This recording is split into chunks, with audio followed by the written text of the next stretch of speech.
Welcome to Sputnik, orbiting the world with me, George Galloway. And me, Gayatri. The United States has extended its bombing campaign against ISIS from Iraq to Syria, deciding yet again to dispense with the inconvenience of a UN resolution authorizing military action. Washington has assembled another coalition of the killing, including France and various Arab Gulf states. Prime among those Gulf states is Saudi Arabia, that bastion of liberty and human rights. In fact, as we discussed here recently, the Saudis could probably teach that evil, cancerous band of head choppers ISIS a thing or two about head chopping. The kingdom decapitated 26 people in the month of August alone. There is no doubt that ISIS must be destroyed, but as recent history shows, military action by the West has a habit of deepening crises in the Middle East instead of ending them. In fact, for the past decade and more of invasion and occupation in the region, we've had one never-ending crisis. Discussing this with me, I'm delighted to say, is top author and journalist on The Guardian, my old pal Seamus Milne. But before that, Gayatri asked London what they thought. Do you think Britain should get involved in a war in Syria? No. Definitely not. No, absolutely not. I'm absolutely a pacifist and I'm against all kind of war. There's no point looking to Syria and all these Middle Eastern countries to see the problem. The problem is actually right here in England and America with all these ignorant people. I don't need nobody. I don't need no British. I don't need no American. I don't need no European Union in my country. All I need is Asia, and we can survive our country. So a regional solution? Yeah. We want our country to be in our own hand. Seamus, welcome to the Sputnik again. The British government has pulled back from involvement in the attack on Syria, but has decided to join the attack on Iraq. Why the difference? Well, I think the crucial thing has been the role of the Labour Party and the Labour Party leadership, which of course itself is responding to public opinion in Britain.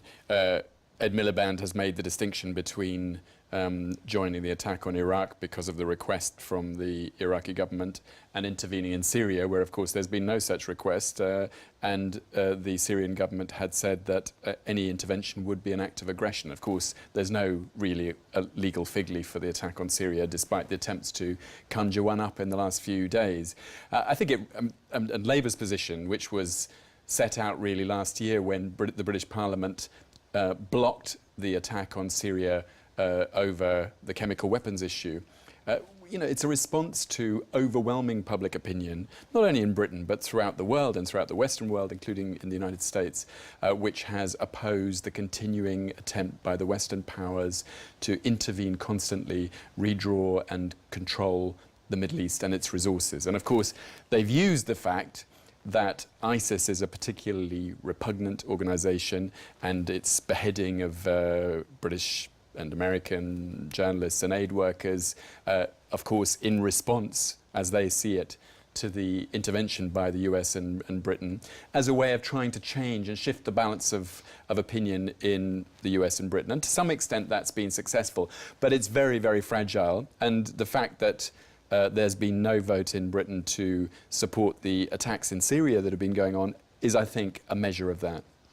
The Conservative journalist, indeed a colleague of yours for a long time on The Guardian, Simon Jenkins, was arguing on the BBC this week that ultimately these are issues that have to be resolved by the people themselves in the countries and the region. He's right about that, isn't he? I mean, absolutely right. And this is the underlying nonsense of this continuing endless war on terror that has been going on, really, not only since the 9/11 attacks, when it was officially launched by George Bush and led to the catastrophic invasion and occupation of Afghanistan first, then Iraq. this is the obvious lesson that cannot be learnt and won't be learned. And I think it comes down to the fact that the United States and its allies want to find a way to control the Middle East and its resources, but are unable to do so. It's obviously the case that these interventions, time and again, have led to the opposite of what they were sold as. They were supposed to be wars on terror, but they spread terror. It was supposed to defeat Al-Qaeda in Afghanistan and defeat the Taliban. It had exactly the opposite effect. Al-Qaeda spread all over the Middle East and North Africa and the region. The Taliban is, of course, coming back in big measure. In Afghanistan itself. Iraq was a catastrophe. There was no Al-Qaeda or ISIS when the United States and Britain and their allies invaded Iraq. It was, as the Iranians have said, a Frankenstein monster created by this invasion and occupation. Each invasion and occupation, each intervention, and of course we're not even talking about Syria, Syria, Somalia, Yemen, Pakistan, where the interventions have been going on in a less dramatic way in recent years. They've every single time led to consequences which are disastrous for the people of the region and also for the peoples of the countries making those interventions. What's needed, of course, is a regional solution, an attempt to bring together the powers in the region that have been backing different sides in dealing with the aftermath of the catastrophe of Iraq and come to a regional settlement. I think that clearly is possible, but the United States and the Western powers have other ideas. The countries that you mentioned, Yemen, Somalia, those are part of the 7 countries, Muslim countries as it happens, that Obama now has bombed in 6 years. The Nobel Peace Laureate. 7 countries in 6 years. I mean, this is the endless war. I mean, Barack Obama was elected to bring it to an end, and he made moves in that direction. He pulled out of Iraq. He wound down the Afghan war. But now the logic of the imperial position of the United States in the region is once again reasserting itself with yet another intervention, which will certainly have disastrous consequences. We know that. There will be terrorism that there wouldn't have been otherwise here and in other parts of the world as a result. And it won't lead to the solution of the ISIS problem. No doubt ISIS will be knocked back militarily, that's for sure, but it'll mutate and spread in other forms, and it will gain credibility. Isn't it? It will gain credibility from this attack, not the opposite. I met a very senior former cabinet minister in Mr. Blair's cabinet, a man who was gung-ho for all these previous wars, in the street this morning. I shan't name him as he was in his pajamas. But what a sight that must have been. But the point that he made was, I thought, a very profound one. He said, Russia, China, Iran, and the West all have a common interest in defeating this ever-mutating menace of fanaticism and savagery. Why is it beyond international diplomacy, therefore, to get them all on the same page? That's true, and I think that is part of the story of how this could be settled in a different way, with the region at its heart, a regional settlement and agreement at the heart of a wider international agreement. But I think that it's clear, and it's clear from Barack Obama's speech in the United Nations, that the US and their allies don't want to do that. He made a very, very fierce attack on Russia and its policies in Ukraine and in other parts of the world. And there's no question that the US and the West are now increasingly winding up the confrontation with Russia, even as they're starting to make some kind of new kind of relationship with Iran. But I think you can look forward and see out of this conflict and this intervention, which will definitely spread, a much wider conflagration in the region and beyond as a result of it, including countries like Turkey moving in to the ungoverned spaces or the rebel-dominated parts of Iraq and Syria and other countries as a result. Iran also may become more directly involved. So that's not good for anyone. What's needed instead is a settlement which gives every part of the story and the powers in the region an interest in settling it and bringing this monstrous Frankenstein monster to an end. Is it one theory plausible that the real reason why they can't reach agreement with the other big powers, they can't just strengthen those who are already fighting ISIS, they must try to do it themselves, because they haven't actually abandoned their goal of toppling President Bashar in Damascus. Yeah, I mean, it's clear that, you know, the United States and Britain and France were supporting the rebels in Syria from very early on, covertly, and then more and more overtly. And one of the impacts of this intervention in Syria that the United States is leading now could well be the creation of a more credible anti-Assad grouping in Syria, but it won't be any kind of democratically led, progressive kind of outfit as people hope, I think, in other parts of the world. And so, of course, it will be a threat to the Assad regime.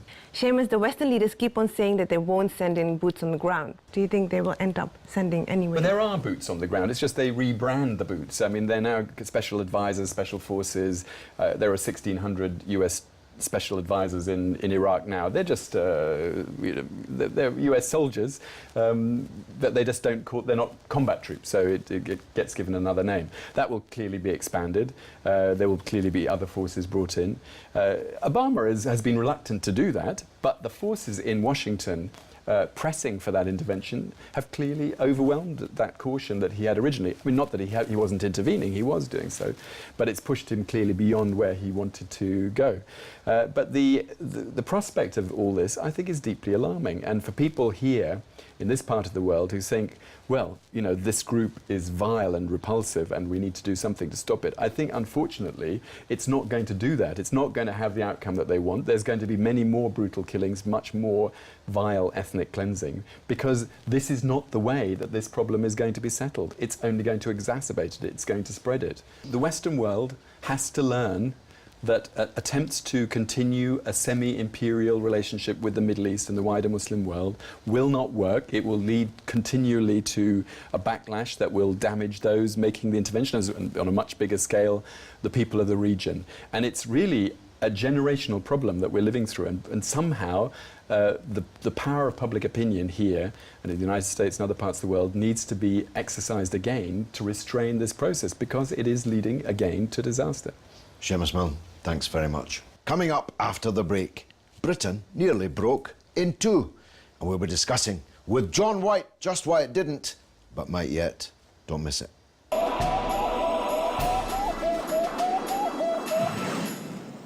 Welcome back to Sputnik. The referendum on Scottish independence on 18 September saw an unprecedented 3.6 million people in Scotland cast a vote, out of a population of just 5.3 million, translating to a turnout of 85% of the electorate.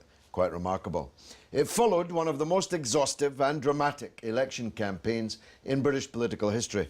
Believe me, I have the scars to prove it. After which 55% voted to remain with the United Kingdom and 45% to leave it. However, if you thought the matter was settled, you'd be wrong. In the aftermath, conspiracy theories alleging a rigged ballot, biased media coverage and other ill deeds have given way to renewed determination by the Yes campaign to make independence the key issue in Scottish politics going forward. The SNP and other independent supporting parties are claiming an upsurge in new members since the referendum. And with the formation of the self-proclaimed 45 movement, named after the 45% who voted yes, but also drawing an association with the 45 Jacobite rebellion in 1745, it's clear that politics in Scotland won't be returning to normal anytime soon. Joining me as I wade into this morass, I'm delighted to welcome political commentator and writer John White. But before that, Gayatri took to the streets of London, red gloves and all, to find out what people thought there. We had to put up with English MPs disrupting Scottish question times. So I don't care that they're whinging and moaning like a bunch of little Englanders. We're from Dundee, so they all voted for yes. One of the a bit disappointed. I think it would have been a very small Britain, not Great Britain, Little Britain. This is Britain now. If it had gone, it would have gone, and then we'd have had to collect the pieces and bring it back and be like, oh. It was an enormous cleavage, John. You and I were both there. You analysing and theorising, I virtually hand-to-hand fighting, political fighting on the front line. It was as sharp a polarisation as I have ever known. People hated each other, at least for a moment. in my case, quite a lot of people hate me still, judging by my Twitter feed, got quite vicious. Why was the cleavage so deep? Well, in the words of Oscar Wilde, patriotism is the virtue of the vicious, and I think we saw that come to the fore during this campaign. But I think the key word in your remarks at the start of this package was unprecedented. It was unprecedented first and foremost for the stakes involved. We're talking about the prospect of breaking up a 300-year-old political union. So it became a zero-sum game in that respect. It was unprecedented, as you say, for the turnout, 85%, which was massive, out of a population of 5.3 million people, 3.6 million casting a vote. It was unprecedented, I think, also because of the immense nature of the Yes campaign. I mean, in the final 2 weeks running up to the vote, I got the sense in some parts of Scotland, especially working class communities, that there was a democratic insurgency taking place from below. And I think it rode a wave of anti-politics, which was given political expression by the Yes campaign. But for me, the most important aspect to this referendum was the collapse of Labour in Scotland. I mean, the Better Together campaign, if you wanted to write a manual on everything not to do in a political campaign, you would come up with Better Together. The man who led it, Alistair Dallin, is a perfect example of a first-rate, second-rate man. The decision by Labour to join into a campaign with the Tories will go down in infamy, I think, almost on a par with Ramsay MacDonald, the Labour leader's decision to enter a national government with the Tories and Liberals in 1931. But interestingly, rather than resolve the issue, all it succeeded in doing is kicking over a constitutional hornet's nest, which is reverberated right across the United Kingdom. Well, we'll come to what it means for the United Kingdom in a minute. Gordon Brown had to be brought back from the living political dead. Otherwise, they would have lost the referendum. Ed Miliband didn't even acknowledge his existence in the campaign. In his speech to the Labour conference this week. If not for Gordon Brown, I'm absolutely certain that the result would have been yes. And I speak as someone who played a part in the victory myself. The collapse of Scottish Labour was most pronounced amongst the 20% of Irish Catholic Scots who had traditionally been virtually 90% Labour for generations, for scores of years. Why did that happen? Well, I think there's been a more increased assimilation of the Irish immigrant community in Scotland over many, many years. It's not the same as it was in the 1930s or 1920s. But when you talk about Gordon Brown's role, I mean, if you were Jim Baxter holding the midfield together, facing defeat, Gordon Brown was Dennis Law coming on a last minute of extra time to nick the winner. And the fact that he's been so abruptly and blatantly airbrushed from history of Labour, which we saw at the Labour Party conference when he wasn't even on the stage with all the dignitaries from Scottish Labour, that tells you a lot about the state of the Labour Party. It seems to have collapsed in on itself. But interestingly, I think the Scottish National Party were very clever in how they posited this campaign. They called it civic nationalism. They tried to... Never felt very civic to me, exactly. I must say. They tried to maintain it was an inclusive political project, which obviously we know nationalism by definition is exclusive. But they were very, very, very clever in how they sold it. And I think a lot of people bought into that idea. I mean, if you think of the Saltire was waved as a progressive symbol throughout this campaign. And if anybody knows the history of the Saltire, it's as much a reactionary symbol for an anti-imperialist or anti-colonialist such as yourself as the Union Jack. But this was all airbrushed, and it was the Saltire was this flag of progress. And I think, unfortunately, especially on the left, socialism in Scotland has given way to parochialism. And They're now talking about continuing the fight. They had earlier said it would be dead for a generation if it did not pass. But now they're saying they can't rule out having another go in 5 years' time. And some slightly dangerous, risky ideas are being floated now by the Yes campaign. A unilateral declaration of independence, achieving independence by the mere act of electing a majority of SNP MPs. Do these ideas have any legs? They certainly do amongst us an element of the Yes campaign, as you mentioned, the 45 group, which is a reactionary turn in response to the vote, given that 2 million people living in Scotland voted no. We do live in a democracy after all, but they're not accepting the result. So the Yes campaign is determined at this point to keep going. There's going to be a proliferation of new parties on the left, new permutations, new coalitions, etc. And independence will be the key issue around which they will all revolve. So this issue is going to consume Scottish politics for quite some time. But it won't be led by Alex Salmond this time. Do you think that will make a difference? No, I think Nicola Sturgeon is obviously going to be the new leader of the SNP. Alex Salmond, who fell on his sword the day after the vote, he resigned. He added quite a Shakespearean quality to the whole affair. But Nicola Sturgeon, I think, is Alex Salmond in a skirt, to be honest. Let's move on to what it means for the rest of the country, because if Gordon Brown played that decisive role that we both think he played, the message he delivered in playing that role, namely that there would be other, more powerful instruments devolved to the Scottish Parliament, Devo Max, Super Devo Max as I called it. It looks doubtful now whether that's going to be delivered, at least on the timetable that the three party leaders promised. That's also very dangerous, playing with fire, isn't it? Yeah, well, I think it's playing with fire in the sense that if you start parsing out more powers to different parts of the country, then you will end up with that race to the bottom that we warned against with regard to the possibility of independence, tax raising powers, corporation tax and so on. So you could end up with a situation where the centrifugal forces pulling against Westminster would be such that you're talking about the breakup of the United Kingdom by default. So I do think this will all dissipate, though. I think we'll go back to politics as normal, hopefully sooner rather than later. But I do think in Scotland the issue will consume politics in Scotland and embody politics in Scotland from here on in. What about the English nationalism that risks being sparked by what is seen by right-wing nationalists in England as an overcompensation to the Scots in order to keep them in the Union?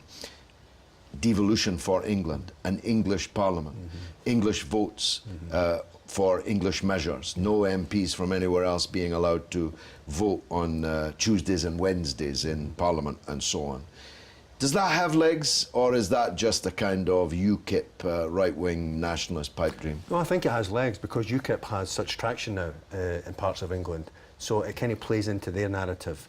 But I think the danger with this is that James Connolly once said that partition, talking about Ireland, would lead to a carnival of reaction on both sides of the border. And I think we're seeing an element of that now on the back of this referendum campaign in Scotland. We saw the ugly scenes in George Square in Glasgow with loyalists taken to the streets because nationalism begets nationalism. Nationalism is not so much a political doctrine as a symptom of political and social underdevelopment in one instance, or political and social retardation in the other. Scottish nationalism and English nationalism belong in the second category. So under the weight of austerity, we're seeing a rise of nationalism of different gradations, different levels of force all over Europe. And Scottish nationalism fits into that narrative.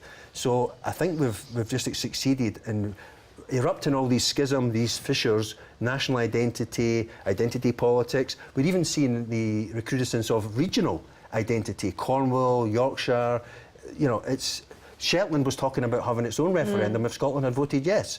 So I think you should be careful what you wish for when you start talking about constitutional politics. This anti-politics, finally, I'm absolutely with you on that.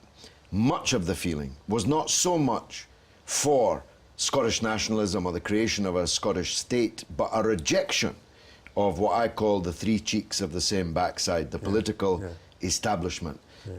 What kind of likelihood is there that the mainstream political parties can recover any of that ground? Well, looking at the Labour Party conference in Manchester, there's very little prospect. I mean, one of the key things that I saw took place 2 or 3 days after the Scottish referendum, when the dignitaries in the Scottish Labour hierarchy arrived outside the Labour Party conference in Manchester to a rapturous welcome and applause from the Labour bigwigs. You'd think they just won the European Cup. This was a disaster for Labour. Glasgow, North Lanarkshire, West Dunbartonshire, these were Labour strongholds They for used decades. to weigh the Labour vote in these areas. Absolutely. They've gone, and in parts of Scotland, especially low-income communities, Labour is almost as reviled as the Tories. So you think that this would spur a period of introspection about where they've gone wrong. No, they're but cheering. Clearly it hasn't. They don't get it. And I think the danger is that we're going to go along and we will have separation if there's nothing to fill that vacuum. People need change, but not just in Scotland, all throughout this island. But the disconnect between the political class and ordinary people in the street, especially poor who are suffering under austerity, has never been wider, and is very, very dangerous. John White, thanks for that. And now it's your turn to tell us what you think through the portals of social media. What's rattling, Gayatri? Well, on the question of Britain's involvement in the war in Syria and Iraq, Nahid Akhtar makes the point that Britain has got no money for its citizens, but it can fund expensive wars. What happened to austerity? On the Scottish referendum, Damon Q makes the point that Parliament frequently fails the people. Scots lost their chance to have a government for their people, not for business. And Neil Barrington says that people want real change. Hopefully, the Indie Ref has made people ask serious questions about our country. And I think that's really the point, yeah? Yes, it's the point we were discussing with John. There's something rotten in the state of Britain.